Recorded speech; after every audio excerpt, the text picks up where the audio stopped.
నమస్తే, welcome to Disha TV. లేటెస్ట్గా Manashankar Varaprasad success మీట్లో మెగాస్టార్ చిరంజీవి గారు కొన్ని కామెంట్స్ చేయడం జరిగింది. దానికి సంబంధించినగానే వెంటనే కౌంటర్గా అంటే కాస్టింగ్ కౌచ్ గురించి ఆయన డిస్కస్ చేస్తే కౌంటర్గా చిన్మయ్య గారు కూడా ఇప్పుడు అనుకున్నట్లుగా లేదు మీ పరిస్థితి, అంటే ఇప్పుడు ఉన్నటువంటి ఇండస్ట్రీ పరిస్థితి అని కూడా ఆవిడ ఒక క్లారిటీ ఇచ్చి ఒక పెద్ద నోట్ అయితే జరిగింది. అయితే లేటెస్ట్గా ఇదే ఇష్యూపై తమ్మారెడ్డి భరద్వాజ గారిని అడిగితే డెఫినెట్గా కాస్టింగ్ కౌచ్ 90% to 80% వరకు ఉంటుంది అని కూడా ఆయన మాట్లాడడం జరిగింది. సో ఈ విషయాల మీద ప్రముఖ ప్రొడ్యూసర్ నటికుమార్ గారు ఉన్నారు, మనతో పాటు మాట్లాడదాం. సార్ నమస్తే. నమస్తే సార్, ప్రధానంగా చూసుకుంటే ఆల్రెడీ కాస్టింగ్ కౌచ్ అనేది ఇప్పటి నుంచి కాదు, అది 90s 80s నుంచి కూడా ఉంటుంది అని కూడా తమ్మారెడ్డి భరద్వాజ గారు నిన్న అన్నారు. సో దీని మీద యాజ్ ఎ ప్రొడ్యూసర్గా మీరు ఏం చెప్తారు? ఏమండి, దాసనారాయణ గారి తర్వాత భరద్వాజ గారు నా గురువు. ఓకే, నేను అభిమానించే హీరో చిరంజీవి గారు. ఇప్పుడు చిన్మయ్య గారు కూడా ఆమె బాధని ఆమె చెప్పుకుంది. ఇక్కడ ఎవరిని వ్యక్తిగతంగా మాట్లాడలేదు. కానీ ఏంటంటే కాస్టింగ్ కౌచ్ అనేది ఏంటి అంటే, కాస్టింగ్ కౌచ్ అంటే ఒక సినిమా ఇండస్ట్రీలోనే కాదు, ఒక రాజకీయ నాయకుల దగ్గరే కాదు, ఒక గవర్నమెంట్ ఆఫీసుల్లోనే కాదు, ఒక కాలేజీల్లోనే కాదు, ప్రతి దిక్కున కూడా కాస్టింగ్ కౌచ్ అనేది ఉంటుంది. అది మనం అర్థం చేసుకోవాలి. ఆడపిల్ల అక్కడ ఉంటుండగా మగవాడు ఎక్కడున్నాడో ఇద్దరు ఉంటే కాస్టింగ్ కౌచ్ అంటారు. ఏమంటే కాస్టింగ్ కౌచ్ ఏంటి? మన అవసరం కోసం అవతల వాళ్ళకి ఎరవేయడం, మన అవసరాన్ని అవతల వాడు వాడుకోవడం. మన అవసరం కోసం అవతలకి ఎరవేయడం, మన అవసరం కోసం అవతల వాడు వాడుకోవడం. ఆ వీక్నెస్లో మనం మన భవిష్యత్తును వదులుకొని మన జీవితాన్ని మనం అర్పిస్తున్నాం. ఇది కరెక్టా? ఆడపిల్ల పొజిషన్లో నేను అడుగుతా, ఏది గొప్పది అంటే టాలెంట్ ఉంటే ఆటోమేటిక్గా వస్తుంది, కానీ మన జీవితంలో జీవితం పోతే రాదు. ఏది గొప్పదంటే జీవితం గొప్పదని చెప్తాం. నీకు అవతలవాడు బలవంతం చేస్తే 200 మంది షూటింగ్లో టీం ఉంటారు, ఆడపిల్లలు ఎంతోమంది ఉంటున్నారు. నా చిన్నప్పటి నుంచి నేను సినిమా ఇండస్ట్రీలో ఉన్నా, పెద్ద పెద్ద హీరోయిన్లు చూశాను, సైడ్ ఆర్టిస్టులు చూశాను, జూనియర్ ఆర్టిస్టులు చూశాను, ఇప్పుడు చూస్తున్నా. కొంతమంది ఇష్టపడిన వాళ్ళు పెళ్ళిళ్ళు చేసుకున్నారు, కొంతమంది ఇష్టపడిన వాళ్ళు ఇండస్ట్రీ నుంచి వెళ్ళిపోయిన ఉన్నారు, కొంతమంది ఇష్టపడిన వాళ్ళు ఆ రోజు నుంచి ఈ రోజు దాకా కూడా కొన్ని జీవితాలు సాక్రిఫై చేస్తూ బతుకుతున్నారు. కొంతమంది హ్యాపీగా టాలెంట్ వస్తే ఎదుగుతూ వచ్చారు. ఎదిగిన వాళ్ళు నా దగ్గర ఎంతోమంది హీరోయిన్లు ఉన్నారు, సైడ్ ఆర్టిస్టులు ఉన్నారు, ఎంతోమంది ఉన్నారు. వాళ్ళందరూ ఈ టాలెంట్ లేకుండానే వచ్చారంటారా? ఒక్కసారి మీరు ఆలోచించండి. నేను ఇండస్ట్రీ అనేది అందరి కోసం అండి. ఇప్పుడు ఎవడో ఒక ఎద ఉంటాడు, ఎవరో ఒక స్వార్థం కోసం నేను రాత్రి హీరోయిన్ అయిపోవాలి, రాత్రి నేను పెద్ద ఆర్టిస్ట్ అయిపోవాలి అని ఆమెకి స్వార్థం ఉండొచ్చు, వాడికి స్వార్థం ఉండొచ్చు. ఇండస్ట్రీకి స్వార్థం లేదు ఇక్కడ. ఇండస్ట్రీ టాలెంట్ని బట్టి వస్తారు. టాలెంట్ లేకపోతే ఎవరినైనా తొక్కేస్తారు. అలాగని చాలామంది అంటే దానికి కూడా కొంతమంది కామెంట్స్ చేశారు. టాలెంట్ అంటే ఇక్కడ కులాల వారుగా వస్తారు, మతాల వారుగా వస్తారు, రికమెండెడ్ బై వస్తారు, అందుకని నిజంగా టాలెంట్ ఉన్న తొక్కేస్తారంటే నేను 2 విషయాలు చెప్తా. నాకు బ్యాక్గ్రౌండ్ లేదు, చాలామందికి బ్యాక్గ్రౌండ్ లేవు. శ్రీకాంత్కి బ్యాక్గ్రౌండ్ లేదు. మాతో పాటు వచ్చిన వాళ్ళు చాలామంది, రాజా రవీంద్ర ఉన్నాడు, చాలామంది సోమని ఆర్టిస్టులు ఉన్నారు. ఉదాహరణకు కొంతమంది చెప్పుకుంటూ వెళ్తే మరి వాళ్ళందరికీ ఏ బ్యాక్గ్రౌండ్ ఉందని నెంబర్ 1 వచ్చారండి. ఇప్పుడు సౌందర్య గారు ఎవరు, ఇంకొకరు ఎవరు, జయసుధ గారు ఎవరు, జయప్రద గారు ఎవరు, ఇప్పుడున్న ఆర్టిస్టులు ఎవరు, ఇప్పుడున్న హీరోయిన్లు ఎవరు, సుమ గారు ఎవరు. సుమ గారు ఒక టీవీ ఆర్టిస్ట్. అలాగే ఇప్పుడు ఈరోజు ఆమె లేనిదే యాంకరింగ్ లేదు. అంటే మనం వాళ్ళందరినీ గౌరవించాలి. ఆడబిడ్డలు అందరూ అక్క చెల్లెలతో సమానం. ఇప్పుడు 200 మంది టీంలో ఉంటారు, తప్పు చేస్తే చొప్పుతే 200 మంది పరిగెట్టించుకు కొడతారు అవతలని. నువ్వు చెప్పకపోతే మేమేం చెప్తాం? ఇప్పుడు నువ్వు బయట ఏం జరుగుతుందో చెప్పకుండా నువ్వు ఎప్పుడో మైక్ దగ్గరకు వచ్చి చెప్తే, అంటే మీ ఇద్దరికి చెడిన తర్వాత మైక్ దగ్గరకు వచ్చి చెప్తే ఏం చేయగలుగుతాము అని అంటున్నావు. వాడు ఇస్తానన్నాడు, నాకు మోసపోయాను అనేది మోసపోవడం నీ తప్పు, ఆడిని నమ్మించడం వాడి తప్పు. అంతే కదా. ఇప్పుడు మోసపోయావు అనే దాంట్లో మనం ఏం చేయగలుగుతాం? దాన్ని కాస్టింగ్ కౌచ్ అని ఎలాగంటారు? ప్రతి వాడికి ఆడపిల్లలు ఉంటే ఇప్పుడు పొలిటికల్గా ఉంది, పొలిటికల్గా మనం చూస్తున్నాం. ఒక ఎమ్మెల్యే ఒక ఆమెను ఇష్టపడ్డాడు, ఆమె వచ్చి ఎమ్మెల్యేని ఇష్టపడ్డది. భర్త నాకొద్దు, కొడుకు 3 సంవత్సరాలు కొడుకొద్దు అంటది, నేను ఐ లవ్ యూ అంటది, నేను ఐ టూ లవ్ యూ అంటాడు. అసెంబ్లీని ఇలా చేసేసారు. సార్ ఓకే, అంటే ఇవన్నీ నేను ఎందుకు చెప్తున్నానంటే ఒక్క ఒక సినిమా ఇండస్ట్రీనే కాదు, రాజకీయమే కాదు, ప్రతి దిక్కున కూడా ఇలాంటివన్నీ ఉన్నాయి. అంటే అన్ని కాస్టింగ్ కౌచ్ అంటానట్లేదు. అలాగని కాస్టింగ్ కౌచ్ లేదు అనేది తప్పు. ఆడపిల్ల ఎక్కడుంటే మగవాడు ఎక్కడుంటే ఆ కాస్టింగ్ కౌచ్ ఉంటుంది. అది గవర్నమెంట్ ఆఫీసులో ఉంటుంది, ఎక్కడే ఉంటుంది. భరద్వాజ్ గారు చెప్పింది కరెక్ట్. చిరంజీవి గారు ఏం చెప్పారంటే ఆడపిల్లలందరూ ముందుకు రావాలి, నా కూతురులాగా, దత్తుగారి కూతురులాగా, అందరిలాగా రావాలి అన్నాడు ఆయన. ఆయన ఏం చెప్పాడంటే కాస్టింగ్ కౌచ్ అనేది ఉండదు. మన నిబద్ధతతో, మన ఆలోచనతో, మన ప్రయత్నంతో, అంటే నీకు మంచి ఆలోచన ఉండేటప్పుడు, మంచి నిబద్ధత ఉండేటప్పుడు నీకు ఏది చేయాలో అది నువ్వు సాధిద్దాం అనుకున్నప్పుడు ఇలాంటివి ఏమీ రావు, ఇలాంటివి ఉండవు. మీకు ఇందాక చెప్పాను కదా, రాత్రి ఆ పెద్దగా అయిపోవాలని నీ ప్రయత్నం, వాడేదో చేద్దామని నిన్ను మోసం చేద్దాం దాంట్లో నువ్వు పడిపోవడం నీ తప్పు. అది అంతే తప్ప ఇండస్ట్రీ తప్పు కాదు. ఓకే, అయితే ఇప్పుడు ఆల్రెడీ ఈ కాస్టింగ్ కౌచ్ సంబంధించినటువంటి ఒక కమిటీ కూడా వేయడం జరిగింది సార్ గతంలో. దాంట్లో తమ్మారెడ్డి గారు కూడా ఉన్నారు. సో అయినా కానీ స్టిల్ ఇప్పటి వరకు కూడా అది కంటిన్యూ అవుతుందంటే ఎందుకని ఎక్కువగా దీన్ని నిర్మూలించలేకపోవడానికి కారణం ఏంటి, అసలు దీన్ని తగ్గించుకోవడానికి? నేను ఒకటి అడుగుతానండి, మనకి ఇప్పుడు క్రైమ్ తగ్గుతుందా?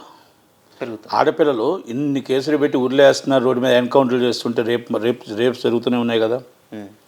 అంటే ఏది ఏవుడు కూడా ఆడపిల్ల మగపిల్లడు ఇద్దరు కలిసి వాళ్ళు ఏదో ప్రయత్నం చేసిన దాకా, వాళ్ళు అది బెడ్స్ కొట్టిన తర్వాత, రోడ్డు మీదకి ఏదో వచ్చిన తర్వాత, ఇలా తప్పు జరిగింది మోసపోయాను అనుకోవడం దాకా మనం ఏం చేయలేమండి. అది వ్యక్తిగత రెస్పెక్ట్ ఉంటుంది, వ్యక్తిగత మనకి ఉంటుంది. మన జీవితం, మనకి టాలెంట్ ముఖ్యమా, మనల్ని గుర్తించడం ముఖ్యమా, మనకు అది మన మానవ ముఖ్యమా, జీవితం ముఖ్యమా, అంటే ఏది ముఖ్యమని అనుకుంటాం చెప్పండి. అది తెలుసుకున్నంత వరకు మనం ఏం చేయగలుగుతాం చెప్పండి. ఓకే, అనవచ్చు మిమ్మల్ని నా టాలెంట్ తొక్కేస్తున్నారు, నన్ను రానివ్వట్లేదు. ఎస్, నిన్ను రానివ్వట్లేదని మీరు అనుకుంటున్నారు, నన్ను రానివ్వట్లేదు నేను అనుకుంటున్నా. టాలెంట్ ఉంటే మిమ్మల్ని ఎక్కడ ఎత్తుక్కొనైనా మేము తీసుకొస్తాం. చార్టర్డ్ ఫ్లైట్లు పెడుతున్నామండి, ఎక్కడెక్కడో తీసుకొస్తున్నామండి. ఎక్కడెక్కడో ఒక చిన్న క్యారెక్టర్ కనబడితే ఆ క్యారెక్టర్లో అమ్మాయి చాలా బాగుంటుంది, ఆ అమ్మాయి కావాలని కోరుకుంటున్నాం. అలా అంటే ఒక సినిమాలో ఇప్పుడు నయనతార అనే అమ్మాయి సెకండ్ హీరోయిన్గా ఒక సినిమా గజనీలో చేస్తే ఆ అమ్మాయి ఈరోజు 17 కోట్ల హీరోయిన్ అయిందంటే మరి అక్కడ టాలెంట్ను ఉపయోగించామా, దేన్ని ఉపయోగించామో చెప్పండి.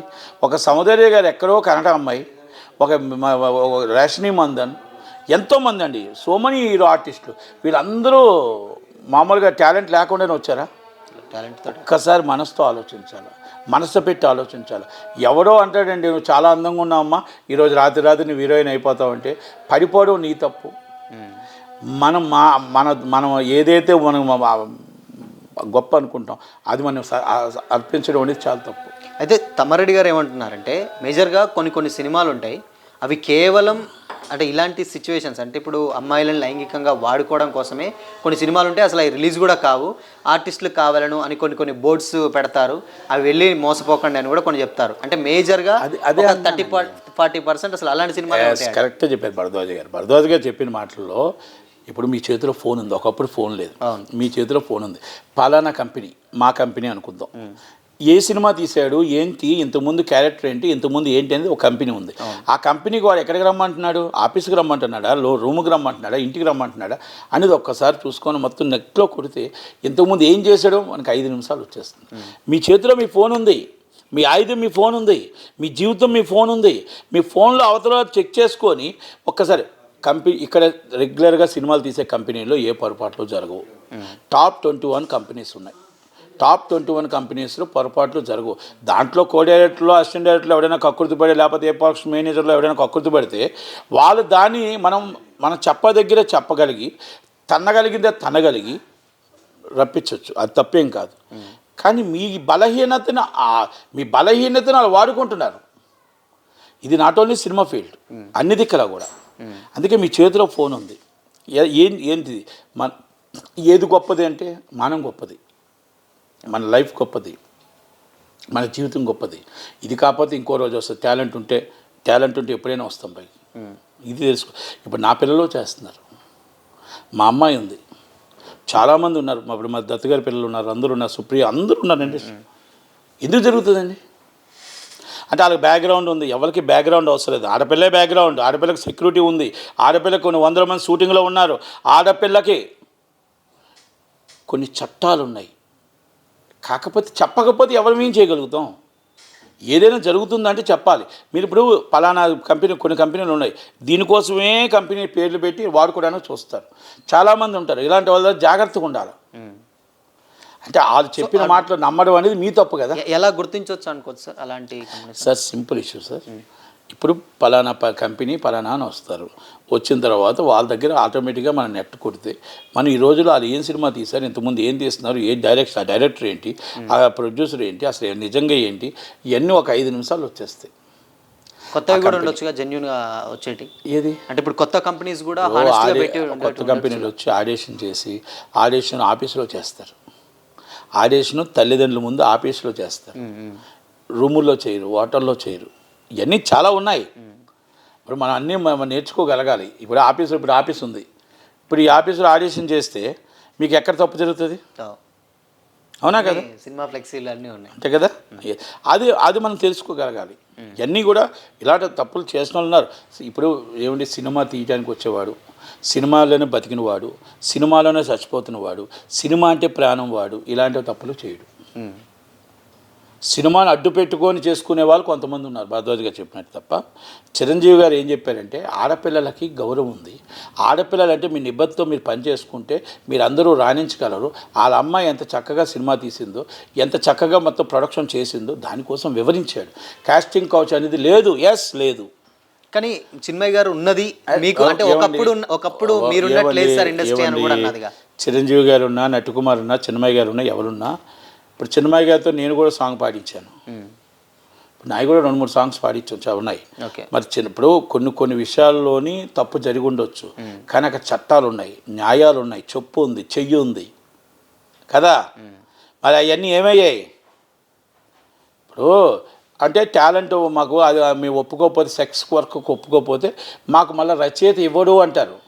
అది చిన్మయ్య గారు మాట్లాడకూడదు. చిన్మయ్య గారి కోసం మాకు సాంగ్ కావాలని వెళ్ళే స్టేజ్కి మేము వచ్చి అందరం మాలాంటి వాళ్ళమి. అంటే మీ వాయిస్ మాకు కావాలి, మీ డబ్బింగ్ వాయిస్ మాకు కావాలని సమంత గారు పెద్ద వాళ్ళే మీ దగ్గరికి వస్తే మాకేంటంటే మా వచ్చిన తగ్గిపోతాయి అని అనడం తప్పు అంటాను నేను. ఎక్కడ కాస్టింగ్ కౌచ్ లేదు. కాస్టింగ్ కౌచ్ సినిమా ఇండస్ట్రీలో ఆడపిల్ల మగపిల్లడు కమిట్మెంట్ అయితే ఎవడేం చేయలేడండి. ఇప్పుడు బలవంతం చేస్తే రేపు అంటారు, మోసం చేస్తే పోలీస్ స్టేషన్లో కంప్లైంట్. అది మోసపోయాను అంటే ఏం చెప్పగలుగుతారు? ఎంతోమంది సింగర్లు, డైరెక్టర్లు పెళ్లి చేసుకుని ఎంతోమంది పెళ్లి చేసుకుని హ్యాపీగా ఉన్నారు, విడాకులు తీసుకుని ఉన్నారు. ఒక్కొక్కరు ఒక వ్యక్తిగత జీవితంలో మనం వెళ్ళలేం కదండి. ఈరోజు ఇండస్ట్రీలో నిజంగా సినిమా తీసేవాడు, సినిమా కోసం మాట్లాడేవాడు, సినిమా కోసం పోరాడేవాడు, సినిమా ఇండస్ట్రీ నా జీవితం అనేవాడు ఎప్పుడు కూడా ఏ రోజు ఎవరు ఏది చేయరు. టాప్ 21 కంపెనీస్లో ఏ రోజు కూడా ఈ పొరపాట్లు జరగవు, ఆ ఆలోచనతో ఉండరు. అయితే ఇంకో విషయం ఏంటంటే సార్, ఖడ్గం సినిమాలో ఒక సీన్ ఉంటుంది, కృష్ణవంశీ గారు డైరెక్ట్ చేసినటువంటి సీన్, సంగీత గారిది. బట్ ఆవిడ ఆ సీన్ చాలా రియలిస్టిక్గా ఆయన తీసి చూపించారు. ఇండస్ట్రీలో ఇది ఉంటుందని అప్పట్లో కూడా పెద్ద చర్చ జరిగే ఉంటుంది, మీకు కూడా ఐడియా ఉంది. అది ఇప్పుడు మళ్ళీ నేను మళ్ళీ ఒకటి చెప్తానండి. నా చిన్నప్పటి నుంచి కాస్టింగ్ కోచ్ ఉంది, లేదు అని నేను అనట్లేదు. ఆడపిల్ల ఎక్కడుంటే మగపిల్లడు ఎక్కడుంటే అక్కడ కాస్టింగ్ కోచ్ ఉంటుంది. ఇది కాదు, నీ బలహీనతని క్యాష్ చేసుకోవాలని అవతలవాడు అనుకుంటున్నాడు, నువ్వు అయిపోవడం నీ తప్పు. ఇప్పుడు ఒక్కొక్కరు ఆలోచన ఒక్కొక్కలాగా ఉంటుందండి. మనం ఎవరి చెప్పలేమండి. ఇప్పుడు నేను ఒకటే అనుకుంటాను, నా దాంట్లో టాలెంట్ ఉంటే నన్ను పిలుస్తారు, లేకపోతే పిల్లరా నేను అంటాను.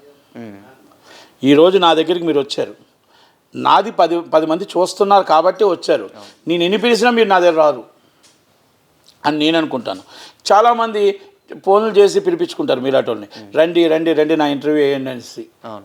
అది అలాగే కొంతమంది నాకు క్యారెక్టర్ ఇవ్వండి అని కొంతమంది లేడీస్ వెళ్ళొచ్చు. కొంతమంది టాలెంట్ని చూసి పరిగెట్టుకుంటూ వెళ్ళి మాట్లాడి ఇస్తాం. అంటే చాలామంది దీంట్లో నేను అదే చెప్తున్నాను, నా చిన్నప్పటి నుంచి అని చెప్తున్నాను. అంటే ఇప్పుడు నేను ఎంతమందిని చూస్తుంటాను, ఎన్ని వందల మంది, దాసనారాయణ దగ్గర కానీ అందరి దగ్గర, కానీ అందరూ అలాంటి వాళ్ళు అనడం తప్పు. కాస్టింగ్ కౌచ్ ఉంది అనేది ఇప్పుడు మనిషిని బట్టి ఉంటుంది, అంతేగా. లేదు కాస్టింగ్ కౌచ్ అంటే మనిషి వాళ్ళిద్దరూ ఇష్టపడితే మనం ఏం చేయగలుగుతాం? మన నిబద్ధత ఉండాలా, మన పట్టుదల ఉండాలా, మన పౌరుషం ఉండాలా. మనం ఏం చేస్తున్నాం, ఏ పని మీద వచ్చాం, ఏ దానికి వచ్చాం, ఎలా పని చేయాలనుకుంటున్నాం, ఎలా సినిమా హిట్ చేయాలనుకుంటున్నాం, మన మైండ్ ఏంటి అని ఆలోచించాలి తప్ప ఆ జీవితంలో హిట్ కొట్టాలని ప్రయత్నం చేయాలి తప్ప. అనిల్ రావుపూడి ఎప్పుడు వచ్చాడండి ఆయన? ఈరోజు దాకా హిట్ సినిమాలు ఎందుకు కొట్టగలుగుతున్నాడు? అలా so many directors and so many producers ఈరోజు వాళ్ళ జీవితం సినిమానే. అవును. ఓకే, వాళ్ళ ఎంజాయ్మెంట్ ఉంటే వాళ్ళు సపరేట్గా చేసుకోవచ్చు, కానీ వాళ్ళ జీవితం సినిమానే. సినిమానే ప్రేమ, సినిమానే ప్రాణం, సినిమానే జీవితం. కానీ చిరంజీవి గారు 50 సంవత్సరాలు వచ్చింది, అవును. ఆయన లైఫే సినిమాలు. పవన్ కళ్యాణ్ గారు, ఇది సో మెనీ ఆర్టిస్ట్ ఉన్నారండి, మరి వాళ్ళందరి మీద ఎందుకు రాలేదండి? అంటే ఇవన్నీ నేను ఎందుకు చెప్తున్నానంటే వాళ్ళకి ఏదైతే ఉందో జాబ్, అది ఈజ్ అన్ జాబ్ వర్క్, అది అందుకే అంతే తప్ప. అందుకే చిరంజీవి గారు చెప్పారు కాస్టింగ్ కౌచ్ లేదు, మన దాంట్లో నిబద్ధత ఉంటే, మన దాంట్లో కమిట్మెంట్ ఉంటే, మన దాంట్లో మనం ఏమి చేయాలో ఆ పని మీద మనం నిబద్ధత ఉంటే, మనం జాగ్రత్తగా ఉంటే ఇండస్ట్రీలో ఏదీ లేదు. ఆడపిల్లలు రావచ్చు, రావాలి, పని చేసుకోవాలి అని చెప్పాడు ఆయన. భరద్వాజ్ గారు ఏం చెప్పారు? కాస్టింగ్ కౌచ్ అనేది 80% ఉన్నది. చిన్నమయ్య గారు చెప్పింది దాంట్లో ఆమె పడిన బాధలు, ఆమె పడిన కష్టాలను కూడా మనమేం తీసేయట్లేదు. కానీ ఆ కమిట్మెంట్కి మనమంటూ సమాజంలో ఉన్నాం కదా, మనమంటూ పోలీస్ స్టేషన్లు ఉన్నాయి కదా, మనమంటూ సమాజం ఉంది కదా, మనకంటూ మహిళా కమిషన్ ఉంది కదా, మనకంటూ గట్టిగా ఫైట్ చేసే ఛాంబర్లు ఉన్నాయి కదా, మనకంటూ మన చేతితో చెప్పు ఉంది కదా, మన చేతితో చెయ్యి ఉంది కదా, మనం పనిచేస్తుంది 10 మంది ఉన్నారు కదా. ఆ 10 మంది ముందు వాడికి కొడితే వాడికి కళ్ళు కమ్మెక్కి ఆ 10 మంది ముందు పరుగు పోతుంది వాడికి. ఆ ధైర్యం నువ్వు ఆదిపరాశక్తి ఎందుకు అవ్వలేకపోతున్నావు? నువ్వు ఆదిపరాశక్తి నీ దగ్గరికి వచ్చేటప్పుడు నువ్వు ఎందుకు ధైర్యం కోల్పోతున్నావు? నువ్వెందుకు ఎక్కడో లోపడాల్సిన అవసరం వస్తుంది? ఒక్కసారి ఆలోచించండి. ఎందుకంటే మన జీవితం చాలా గొప్పది, మన లైఫ్ ఈజ్ గొప్పది. మన దాంట్లో టాలెంట్ ఉంటే ఎవరు ఆపలేరు. టాలెంట్ లేకపోతే మనం ఏ తప్పులు చేసినా మనం పైకి రాలేము. ఇప్పుడు మీరు టాలెంట్ గురించి అన్నారు కాబట్టి కొంతమంది ఏమంటున్నారంటే నిజంగా టాలెంట్ ఉన్న వాళ్ళు కూడా ఇలాంటి ఒక సిచ్యువేషన్ ఫేస్ చేసి బ్యాక్ వెళ్ళిపోతున్నారు అని కూడా అంటారు. ఏమండి, ఒకటి గుర్తుంచుకోండి, టాలెంట్ ఉన్న వాళ్ళని తీసుకొచ్చి ఒక దాంట్లో సిచ్యువేషన్ తీసుకొచ్చి చాలామందికి ఈరోజు చెప్పిన వాళ్ళందరూ ఎవరు చుట్టాలు కాదు కదా. అవును. ఇప్పుడు మీరు రకుల్ప్రీత్ సింగ్ అవ్వచ్చు, సో మెనీ హీరోయిన్స్ అవ్వచ్చు, ఆర్టిస్టులు అవ్వచ్చు, సైడ్ ఆర్టిస్టులు అవ్వచ్చు, వాళ్ళు ఎవరికైనా చుట్టాలు ఉన్నారా? లేరు. బ్యాక్గ్రౌండ్లు ఉన్నారా? మరి వాళ్ళందరూ టాప్ ఆర్టిస్టులు 17 కోట్లు 12 కోట్లు 10 కోట్లు చార్టర్డ్ ఫ్లైట్లు రోడ్లో వెళ్ళారంటే కారణం ఏంటి? అందరూ తప్పు చేస్తున్నట్టు అంటావా? టాలెంట్. తప్పు జరగలేదు అని నేను అన్ను, టాలెంట్ లేదు అనడం తప్పు. టాలెంట్తోనే పైకి వస్తారు. ఎవరవనేయండి, ఎవరమైనా, నేనైనా మీరైనా. సార్ నేను ఎవరో 2000 సంవత్సరం 2004 సంవత్సరం నాది ఆ వాయిస్ చూడబట్టే కదా మీరు ఎంతమంది వచ్చి ఈరోజు తీసుకుంటున్నారు. ఏదో విధంగా నాకు చేతనైంది నేను చెప్పగలుగుతున్నాను. అది నమ్మితే జనాలు చూస్తున్నారు, నిజం అనుకుంటే. అలాగే ఎవరికైనా టాలెంట్ లేకపోతే ఏది రాదండి. దయచేసి మనం అర్థం చేసుకోవాల్సింది మన అక్కలు, మన చెల్లెళ్ళు, అవతల వాళ్ళు కూడా మన దగ్గరికి వస్తున్న వాళ్ళు మన అక్క, మన చెల్లి, మన భార్య తప్ప అందరూ మన సొంత ఇంట్లో వాళ్ళు, మన కుటుంబం అని అనుకుంటే అక్కడ ఏది జరగదు. అలాగే ఆ అమ్మాయి కూడా మన టాలెంట్ ఉంటే మనకు వస్తుంది, టాలెంట్ లేకపోతే దేవుడు ఉన్నాడు అని వదిలేస్తే, అక్కడితో ఆమె కానీ నా టాలెంటే నన్ను గుర్తిస్తుందని వదిలేస్తే 100% టాలెంట్ ఉంటే ఆమె వస్తుంది. ఆమె కాబట్టి ఇంకొకటికి వెళ్తుంది, తప్పే ఉంది.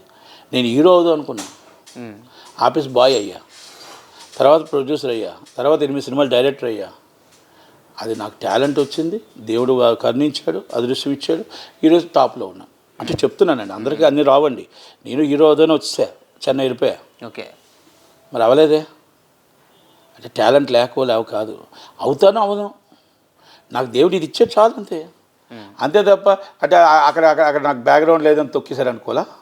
ఓకే, అట్లా రియలైజ్ మనకేం కావాలనేది మనం గుర్తించుకోవాలనుకుంటాం. ఇప్పుడు ఎట్టి పరిస్థితుల్లో ఏదైనా మనకు దేవుడు ఇష్టమట్టుగా మన టాలెంట్ ఉంటే మనకు గుర్తింపు అనేది ఇండస్ట్రీలో ఉంటుంది. ఓవరాల్గా ఇండస్ట్రీకి సంబంధించి కాస్టింగ్ కౌచ్ ఎప్పుడు వచ్చినది కొత్త చర్చ సార్. దీని గురించి ఒక మాటలో చెప్పాలంటే ఏం చెప్తారు? ఆడపిల్ల మగవాడు ఉన్నప్పుడు మన నాట్ ఓన్లీ మూవీ అన్నిటిలో కాస్టింగ్ కౌచ్ అనేది ఉంటుంది.